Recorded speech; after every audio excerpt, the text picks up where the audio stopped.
Iran-Irak, Carter prend parti pour l'Iran. Il est prêt à livrer du matériel militaire en échange des otages. Giscard ou Guofeng, mêmes inquiétudes sur la situation internationale. L'université aujourd'hui, l'exemple de Rennes.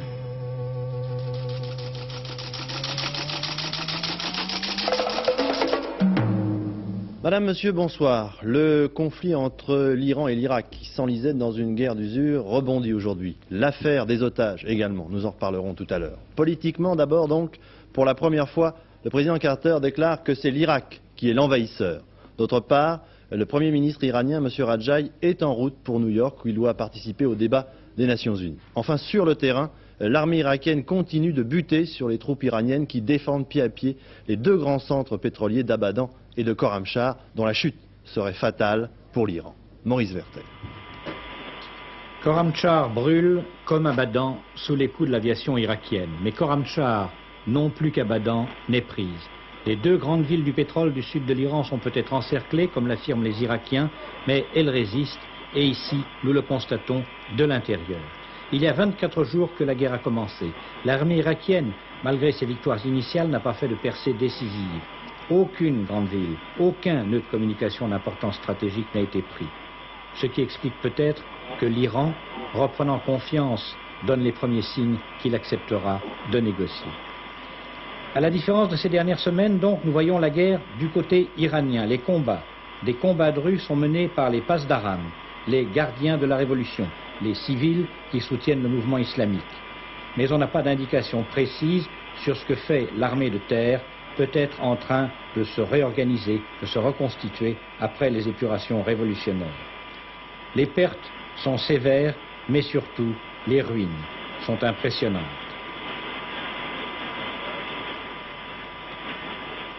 Il va de soi que du côté iranien, ce qui soutient le moral, outre l'action de l'aviation iranienne, c'est une certaine idée qu'on se fait de l'imam Khomeini. Pour la première fois donc, le président des États-Unis, M. Carter, a nettement pris position en déclarant que l'Irak était bien l'envahisseur de l'Iran et qu'il n'accepterait pas le démembrement de ce pays, de l'Iran donc. Une prise de position qui n'est pas dépourvue, à quelques semaines des élections présidentielles, d'arrière-pensée électorale. Le commentaire de Paul Nahon.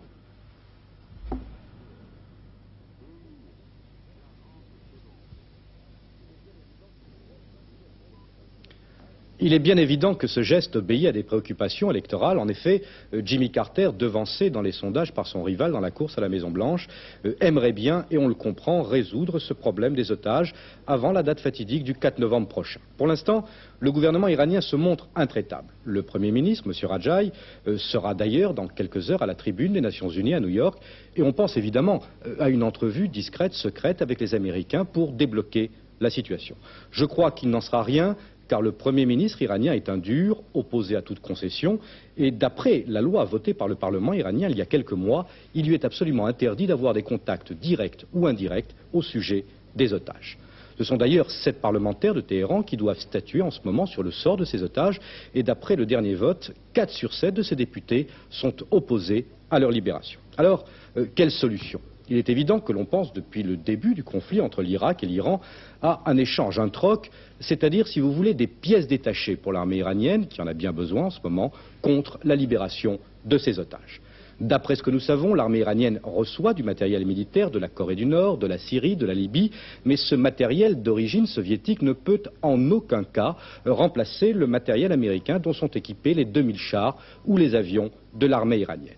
Les Américains seraient effectivement prêts à livrer ces pièces détachées, mais à condition que la négociation s'engage sérieusement à propos des otages. Ce sont les Iraniens qui refusent pour l'instant. Ils estiment, à tort ou à raison, que leur armée tient bon face aux Irakiens, mais pour combien de temps encore ? Donc, en schématisant la situation, le sort des 52 otages est en partie lié au succès ou au revers des troupes de Téhéran sur le terrain, et pour le président Carter, qui ne doit pas voir non plus d'un très bon œil le rapprochement de ces derniers jours entre l'Union soviétique et l'Iran, pour Jimmy Carter, la partie est loin d'être gagnée. Je voudrais rajouter à ce qui vient d'être dit 2 choses. Une confirmation tout d'abord à ce que vient de nous dire Paul Nahon.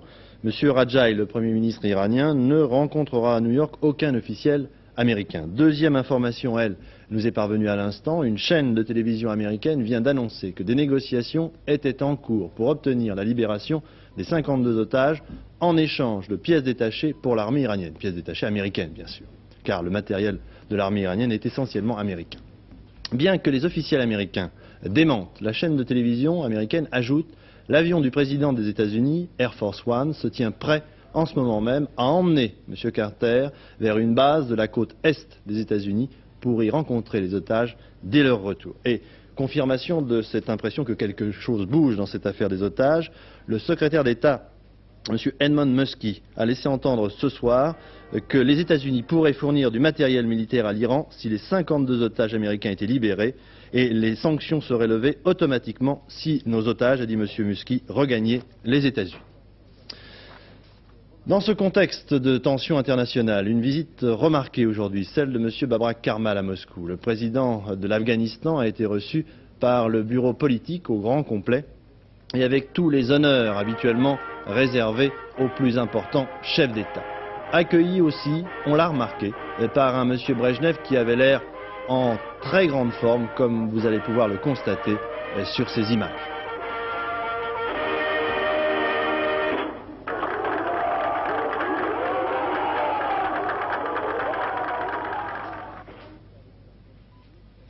Le président de la République, M. Giscard d'Estaing, poursuit, lui, son voyage en Chine, un séjour qui revêt, lui aussi, une très grande importance politique. M. Giscard d'Estaing a eu ce matin un premier entretien avec M. Hua Guofeng et en fin de soirée, il est déjà 3 heures du matin à Pékin, M. Giscard d'Estaing a assisté à une soirée à l'opéra, où pour la première fois, signe du changement, on lui a présenté un ballet d'un auteur occidental.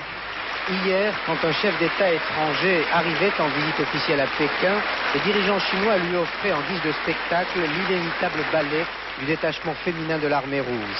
Aujourd'hui, le président Hua Guofeng a offert à Valéry Giscard d'Estaing Sylvia un ballet occidental monté comme à Paris, mais avec des danseurs chinois.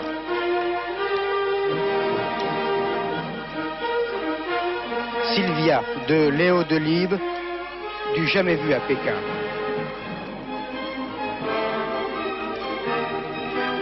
Le nom de cette étoile, Zheng Dain Dain, prise en main par Lisette Darsonval, chorégraphe, et Bernard Daïdé, responsable des décors.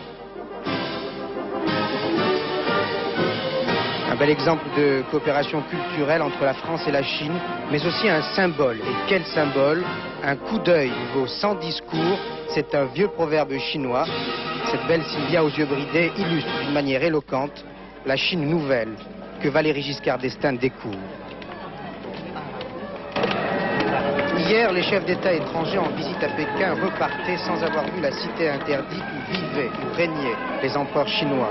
Les gardes rouges voulaient même détruire cette cité pour gommer ce passé. À leurs yeux honteux, aujourd'hui, la cité interdite a ouvert ses portes aux visiteurs étrangers.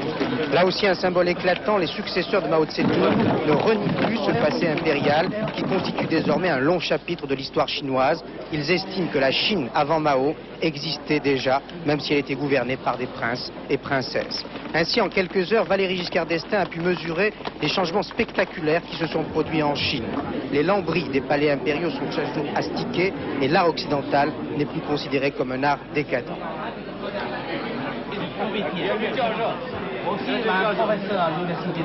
Ce sont des changements qui sont produits dans le monde, dans la Chine entière.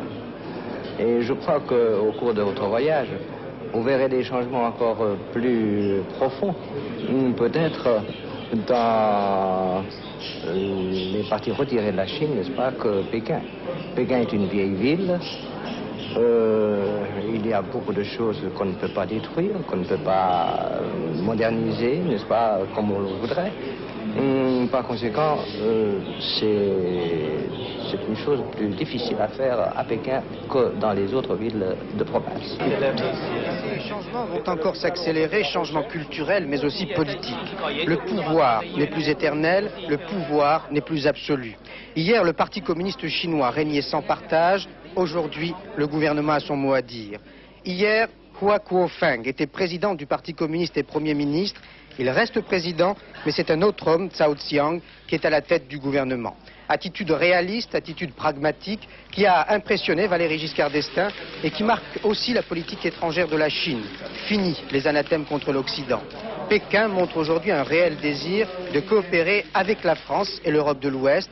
Pékin compte même sur l'Europe pour éviter une confrontation entre les deux super grands et espère même que l'Europe se fasse entendre davantage pour préserver la paix si menacée aujourd'hui.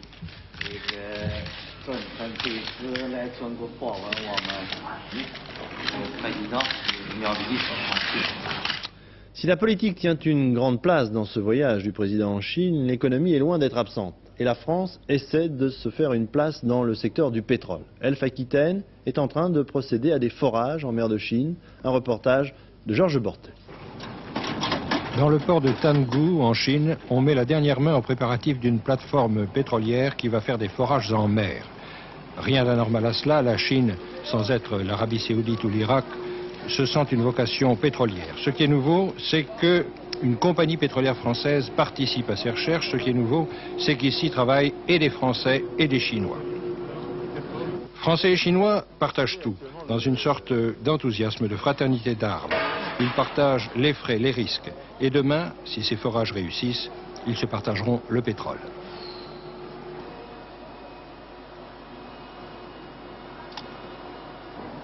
Alors, du pétrole chinois pour les compagnies pétrolières françaises, oui, pourquoi pas. L'espoir de trouver du pétrole ici, dans cette région de Chine, est très grand. Nous ne savons pas quelle quantité, on ne peut pas encore le dire, c'est encore prématuré. Mais par rapport à la production que nous achetons aux grands producteurs, est-ce que la production pétrolière que nous pouvons trouver, que nous pouvons acheter en Chine, n'est pas un petit peu infinitésimale? Non, la reconnaissance de la recherche pétrolière en Chine en est encore à ses débuts. Les Chinois ont travaillé depuis plusieurs années, mais il reste encore d'énormes territoires encore à couvrir. Il y a encore énormément de travail à faire et on peut penser que les découvertes en Chine peuvent être encore très importantes. Donc vous avez le sentiment que vous, Elf Aquitaine, en travaillant ici, en mer de Chine, vous faites quelque chose pour le ravitaillement pétrolier de la France, à terme en tout cas? Ah, certainement, d'une façon directe ou indirecte, mais on coopère à cet esprit-là, oui. Est-ce que cette coopération franco-chinoise, est-ce que cette façon de travailler ensemble, de prendre des risques ensemble, de s'associer, est-ce que c'était possible il y a quelques années avec les Chinois? Non, certainement la Chine a pris la décision de coopérer avec les sociétés étrangères récemment, il y a à peu près une année et demie, 2 ans, et nous sommes vraiment dans les premiers. Dans 3 semaines, la plateforme franco-chinoise prendra la mer et ira s'ancrer au large. Dans notre monde affamé d'énergie, personne ne peut rester indifférent à ce qui se passe ici, sur les côtes de Chine. Le processus de changement est irréversible. Cette phrase est du nouvel homme fort polonais, M. Kania, qui ajoute « Les nouveaux syndicats ont mon appui », une déclaration que l'on peut considérer comme une réponse aux sollicitations amicales, entre guillemets, dont la Pologne est actuellement l'objet de la part des pays frères qui l'entourent, comme l'Allemagne de l'Est et la Tchécoslovaquie. Un Africain tué dans les émeutes qui ont eu lieu hier à Soweto, en Afrique du Sud. À l'origine de ces manifestations, la nomination d'un ministre blanc comme citoyen d'honneur du ghetto noir de Soweto. Bernard Rapp. Tout a commencé au petit matin avec l'explosion de 2 bombes déposées à la gare de Doubé, le quartier bourgeois du ghetto. Au même moment, des petits groupes de jeunes noirs lançaient des pierres sur les autobus de la compagnie privée qui dessert la ville. Très vite, la situation se détériorait avec l'arrivée des forces de l'ordre. En début d'après-midi, sous un soleil de plomb, les manifestants tentaient de prendre d'assaut la mairie de Soweto. La police, armée de longues matraques, mais aussi d'armes automatiques et de fusils lance-grenades, tentait alors de disperser les manifestants à l'aide de chevaux et de gaz à effet. Les manifestants de Soweto voulaient protester contre la nomination d'un ministre blanc comme citoyen d'honneur de leur ville, mais déjà ces derniers jours, la tension était très vive à Soweto, après l'annonce d'une augmentation de 75% de la plupart des loyers du ghetto.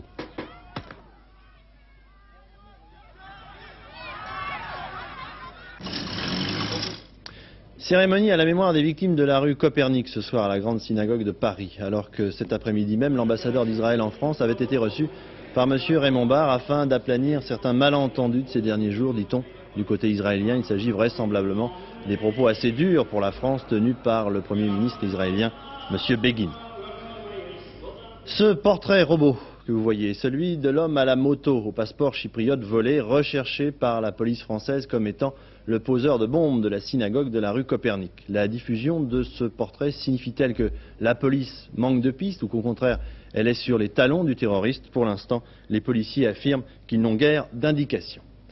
En liaison avec ces différentes affaires, ce matin à Neuilly, le député de Paris, M. Jean-Pierre Bloch, personnalité de la communauté juive française, estime avoir échappé à un attentat grâce à l'action du CRS de Garde qui a empêché l'intrusion de plusieurs individus dans son immeuble. Les enquêteurs repenchent plutôt pour un voleur. L'audition de 17 des 18 fonctionnaires de la police soupçonnés d'appartenir à des organisations d'extrême droite a eu lieu. Le ministère de l'Intérieur indique déjà qu'il est établi qu'aucun n'a été membre de la FAN. Par contre, 2 d'entre eux ont reconnu être adhérents à d'autres mouvements d'extrême droite. Mais aucune faute professionnelle n'a été retenue contre eux. Par ailleurs, le commissaire Leclerc, patron de la brigade criminelle, soupçonné par le juge d'instruction Joly de la Cour de sûreté de l'État de ne pas avoir montré beaucoup de zèle dans son enquête sur les mouvements d'extrême droite, vous a fait parvenir cet après-midi ce communiqué. Je le cite. « Moi, dit le commissaire Leclerc, je fais de la police et pas de la politique et n'entrerai en campagne électorale pour personne. Pour ce qui est des reproches qui me sont faits, j'avais en temps utile donné toutes les explications au juge d'instruction et j'avais cru comprendre qu'elle lui avait paru satisfaisante. En cette période de coup bas, j'entends maintenir la brigade criminelle dans la tradition d'honnêteté et d'impartialité qui a toujours été la sienne. C'est ma seule réponse à mes détracteurs. » Fin de citation. Enfin, suite de l'affaire de la rue Copernic encore, la Fédération autonome des syndicats de police envisage de fonder un syndicat unique de policiers pour faire de la police une véritable maison de verre. Et puis pour conclure définitivement avec toutes ces affaires, M. Marc Fredriksen a déclaré aujourd'hui à l'agence France Presse qu'il envisageait de se présenter à la prochaine élection présidentielle. Le conditionnel d'hier soir s'est transformé en affirmatif. Les carburants vont augmenter à partir de vendredi en France. Le super passe à 3,50 francs, 6 centimes d'augmentation. Et sur ce panneau que vous allez voir les autres augmentations. Le commerce extérieur français en déficit de 5,4 milliards au mois de septembre, principalement à cause du renchérissement du prix d'achat des produits énergétiques. Selon le ministère du Commerce extérieur, les exportations, elles, se maintiennent au même niveau que les 3 mois précédents. Conclusion de M. Maurice Pérouse, président de la Caisse des dépôts et auteur d'un rapport sur le fonctionnement de la bourse. La place financière de Paris est en train de redevenir importante sur le plan international et les Français délaissent l'épargne à court terme pour les placements à plus long terme, immobilier ou industriel.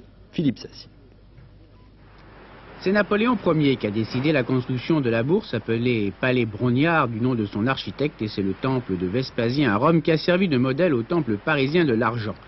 Pendant tout le 19e siècle et jusqu'à la guerre de 14, on s'est pressé sous ces colonnes pour aller surveiller le cours des actions. Après la Grande Guerre, la bourse va connaître une longue éclipse qui durera plus d'un demi-siècle. Les Français se détournent de leur industrie et lui préfèrent l'éclat de l'or ou la solidité de la pierre. Depuis 2 ans, la bourse s'est réveillée. Le gouvernement a décidé de réorienter l'épargne vers l'industrie. La loi du 3 juillet 1978, appelée loi Monory, offre de solides avantages fiscaux à ceux qui acceptent d'investir en bourse. Et l'épargne se réoriente. Elle quitte le bas de laine douillé des caisses d'épargne et de l'épargne logement pour s'investir dans des portefeuilles boursiers. Une petite révolution financière est en train de s'accomplir. Elle se traduit dans les chiffres. Les obligations, c'est-à-dire les emprunts que lancent les entreprises auprès du public, connaissent un boom spectaculaire. Cette année, on estime que ces obligations vont représenter environ 110 milliards de francs. L'an passé, leur volume a été de 68 milliards. En 1976, il ne dépassait pas 42 milliards. Il a presque triplé en l'espace de 4 ans. L'émission d'actions a doublé pendant le premier semestre 1980 par rapport à la même époque de l'an passé. Il faut dire que les valeurs françaises se portent bien. Après la spectaculaire flambée de 1978, leur cours a progressé de plus de 15% depuis le début de cette année. Évidemment, il y a certains risques à investir en bourse lorsqu'on ignore ce marché. L'humeur de la bourse dépend aussi bien de la situation économique que des péripéties politiques. Aussi, les agents de change ont ouvert un bureau d'information pour renseigner ceux et celles qui veulent convertir leur épargne pour suivre les grands-messes quotidiennes des séances en bourse. Journée d'action des taxis aujourd'hui à Paris et en province, décidée par la CGT pour obtenir la détaxe des carburants. Des milliers de cadres CGT manifestaient également aujourd'hui devant la gare Montparnasse à Paris pour protester contre la détérioration de l'emploi. La CGT qui organise samedi un grand rassemblement à Saint-Étienne. Mauvaise journée pour les syndicats italiens. Les leaders des 3 grandes centrales ouvrières italiennes ont été insultés et même molestés à Turin par des travailleurs mécontents. Ils étaient venus chez Fiat pour essayer de convaincre au moins la base d'accepter l'accord mis au point avec la direction de Fiat après 1 mois et plus de conflits. Un accord qui prévoit la mise au chômage technique avec 93% de leur salaire de 23 000 salariés et de cadres de l'entreprise. Cet accord prévoit également la réintégration progressive avant la fin de l'année 81 de ces chômeurs provisoires. En Italie, encore aujourd'hui, à l'âge de 80 ans, le président du Parti communiste italien est mort, M. Luigi Longo. Conférence de presse de M. Belac, le ministre de l'Éducation aujourd'hui, qui a ouvert plusieurs dossiers importants, parmi lesquels un nouveau système de formation des enseignants, mieux adapté au changement de l'environnement scolaire et qui sera mis en place à partir de 1980. Un autre dossier important, celui de l'échec scolaire. À l'heure actuelle, 15% des élèves de 6e ne maîtrisent ni le calcul ni le français. Au début de l'année prochaine, le ministre a annoncé la tenue d'un grand colloque international qui essaiera de trouver des solutions à ce problème. Récemment, nous vous avions présenté une enquête sur l'université d'Amiens, très touchée par la nouvelle carte universitaire dessinée par Mme Alice Saunier-Seité et qui supprime, je vous le rappelle au passage, un certain nombre de disciplines, notamment dans les sciences humaines. Ce soir, l'enquête de Dominique Laury nous emmène à l'université Rennes 1, qui n'a pas ou peu souffert de ces récentes mesures. Le président de l'université de Rennes 1 ne craint pas d'être à contre-courant. Alors que la quasi-totalité des présidents d'université s'est prononcée contre les mesures prises par le ministre, Jean-Pierre Curtès estime au contraire que la remise en cause de certaines filières lui paraît réaliste. Les enseignants doivent éviter de s'endormir sur leur laurier, dit-il. Cette réforme, c'est un dépoussiérage nécessaire. Nous le verrons à terme, très certainement dans quelques années, que c'était une nécessité pour l'université que de se remettre en question. Il est vrai que cette université a été peu touchée par les suppressions de diplômes car elle est surtout à finalité professionnelle, avec 3 grands départements, médecine, économie et sciences. Reste que la formule du président, le dépoussiérage nécessaire, ne fait guère ici l'unanimité, surtout chez les scientifiques où l'on compte des refus d'habilitation de diplôme, notamment les filières préparant à l'enseignement. L'excuse en est que l'on a supprimé sur toute la France, mais en tant qu'universitaire, je n'admets pas cette excuse. Parce que j'ai des sentiments régionalistes, j'ai des sentiments de formation vis-à-vis de la formation des étudiants que ne semble pas comprendre le ministère actuellement. Cette année, notre maîtrise est supprimée à Rennes, et à 8 jours de la rentrée, on est incapable de dire où on va aller.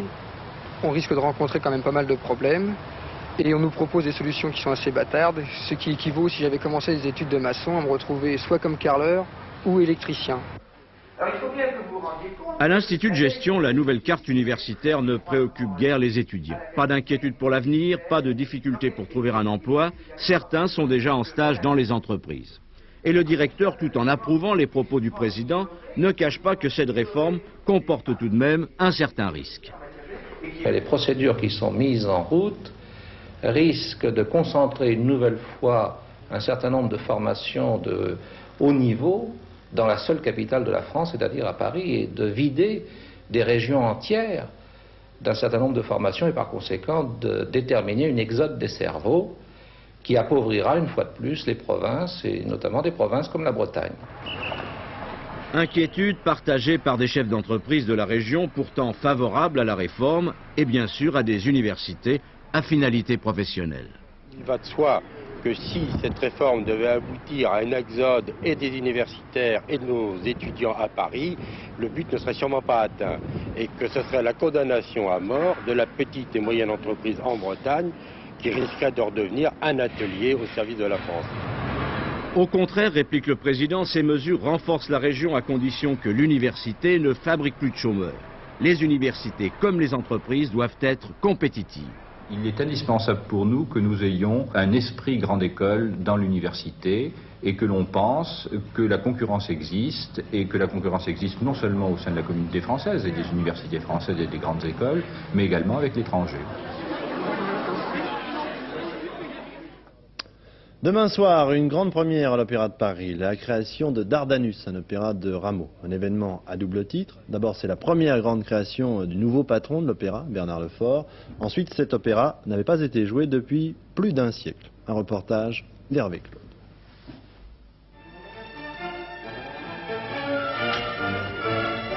Dardanus, c'est d'abord un spectacle total qui mêle chant, danse, mime, comédie. Mais Dardanus, c'est aussi une fable sur l'ambition et le pouvoir face à l'héroïsme et à l'amour. À sa création au début du XVIIIe siècle, il n'a pas rencontré le succès. Peut-être Rameau était-il en avance sur son époque.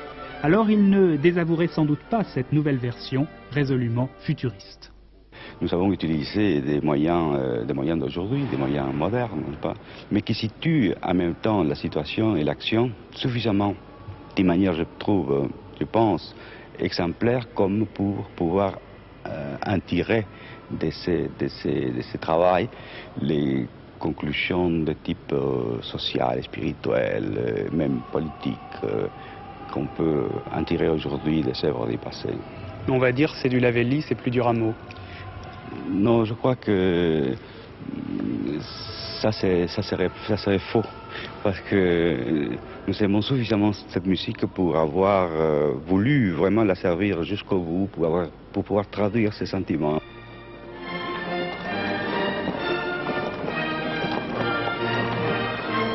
On pense parfois à Goldorak, à la science-fiction, mais pourquoi pas? Le propos d'une telle œuvre, c'est justement d'être intemporel. Et tant qu'à faire, Lavelli s'est servi de toutes les ressources de la technique moderne.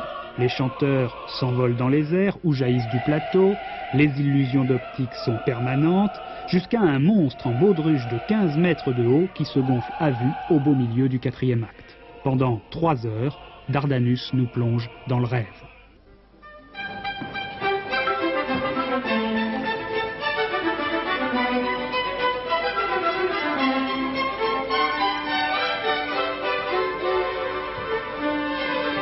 En choisissant cette voie, Bernard Lefort a pris des risques pour sa première grande création.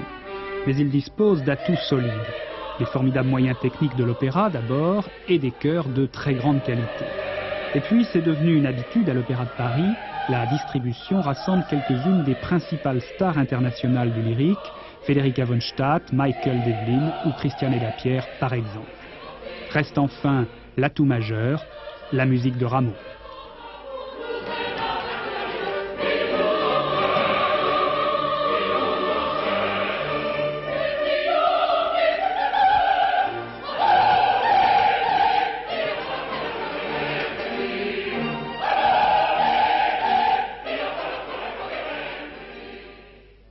Après le rêve, retour à la réalité avec un résultat de sport. Les Grecs en basket, les Grecs de Panathinaïkos, je crois que c'est à peu près ça, d'Athènes, ont battu jeudi soir l'équipe française de Tours par 88-80 dans un match comptant pour le 2e tour de la Coupe d'Europe des clubs champions. Le tiercé, un autre résultat. Pour gagner, il fallait jouer aujourd'hui le 14, le 11 et le 2 dans l'ordre, ce qui vous fait gagner 5210 francs 50. De quoi éponger en partie la hausse du prix de l'essence et dans un ordre différent, 1000 francs. Voilà, je n'oublie rien, maintenant on passe à la météo, Laurent Broumède, avec des bonnes nouvelles, je l'espère, mais pas tellement. Oh oui, un temps très médiocre sur toute la France demain et les jours suivants, avec une petite amélioration tout de même à la fin du week-end. Il y a une dépression sur la France, une zone de mauvais temps, centrée à peu près ici. Et tous ces vents avec les pluies tournent. Demain en toute région, un ciel très nuageux avec de nombreuses averses et des pluies, comme on dit, intermittentes. Région défavorisée, le sud-est, du sud des Alpes, les régions méditerranéennes et les Cévennes. Les pluies pourront être localement abondantes. Il y aura même des orages dans le sud des Alpes avec des rafales de vent fortes. Région favorisée au contraire, dans l'après-midi, les régions s'étendant de la Vendée aux côtes de l'Atlantique et aux Pyrénées ainsi que l'Aquitaine où il pourra apparaître des éclaircies. Ça c'est pour demain. Pour samedi maintenant, le même type de temps très médiocre continue le matin partout, mais dans l'après-midi, une amélioration se dessinera sur une grande moitié sud-ouest du pays, de la Bretagne au golfe du Lion. Les averses deviendront plus rares et quelques éclaircies reviendront, mais avec une chute des températures tout de même. Les averses resteront nombreuses sur les frontières du nord, du nord-est et tout l'est du pays. Dimanche, c'est ce temps qui l'emportera, un temps plus frais après les 15 degrés de cet après-midi et de demain. Nous n'aurons plus que 10-12 degrés l'après-midi. Des éclaircies, c'est vrai, mais de très nombreux passages nuageux, un temps instable avec des giboulées et même des giboulées de neige en montagne. Voilà. On s'en contentera alors. Ce soir, dernier rendez-vous avec l'information, Patricia Charnonnet en fin de programme. Et demain, antenne de midi entièrement consacrée à la Chine avec des reportages et une interview du président de la République, M. Giscard d'Estaing. Je vous souhaite maintenant une excellente soirée sur Antenne 2. Bonsoir, à demain.